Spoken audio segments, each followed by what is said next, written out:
ఆరుద్రా నక్షత్రం అన్నది ఎలా వచ్చింది అని అంటే, లోక కళ్యాణార్థం పార్వతీ పరమేశ్వరుల యొక్క పరిణయం చేయాలని చెప్పేసి దేవతలందరూ కూడా నిర్ణయించిన సమయంలో కైలాసంలో ఆ గౌరీ శంకరుల యొక్క కళ్యాణము అంగరంగ వైభవంగా జరుగుతూ ఉన్నది.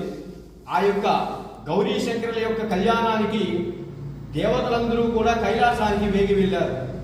ఎవరెవరు అని అంటే, స్థితికర్త అయినటువంటి సృష్టికర్త అయినటువంటి బ్రహ్మదేవుడు, స్థితికర్త అయినటువంటి శ్రీ మహావిష్ణువు, అష్టదిక్పాలకులు, పంచలోక పాలకులు, నవగ్రహాలు, యావత్ ముక్కోటి దేవతలందరూ కూడా ఆ పార్వతీ పరమేశ్వరుల యొక్క పరిణయాన్ని చూడాలని చెప్పేసి కైలాసానికి వెళ్ళేప్పుడు అక్కడ కైలాసంలో శృంగి భృంగి నంది ప్రమద గణాదులందరూ చేరి వాళ్ళకంతా కూడా దేవతలకి ఆహ్వానం పలికారు.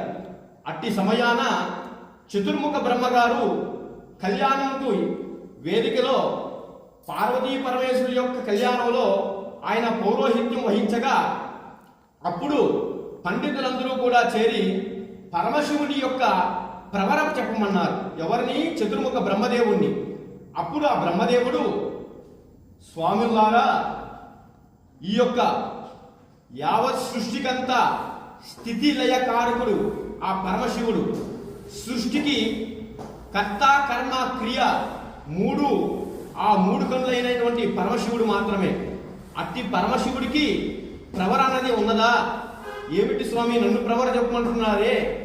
ఆయన చేత నేను సృష్టింపబడ్డాను కాబట్టి ఆయనకు ప్రవర చెప్పేటంతటివన్నీ నేను కాదు అని చెప్పుగా చతుర్ముఖ బ్రహ్మదేవుడు. అంటే ప్రవర అని అంటే ఏమిటి అని అంటే, స్వామివారు ఎప్పుడు పుట్టాడు, స్వామివారు నక్షత్రం ఏమిటి, స్వామివారి కులం ఏమిటి, స్వామివారి గోత్రం ఏమిటి అన్నదాన్ని ప్రవర అని అంటారు.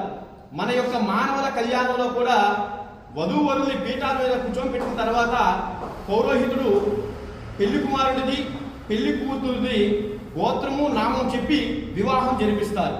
దాన్ని ప్రవర అని అంటారు. కళ్యాణంలో ప్రధాన ఘట్టము కన్యాదానం. అట్టి కన్యాదానంలో కూడా పెళ్లి కుమార్తె ముత్తాత, తాత, తండ్రి అలా 3 తరాల యొక్క ప్రవర చెప్పి వరుడి యొక్క చేతిలో ఆ వధువుని పెడతారు వివాహంలో.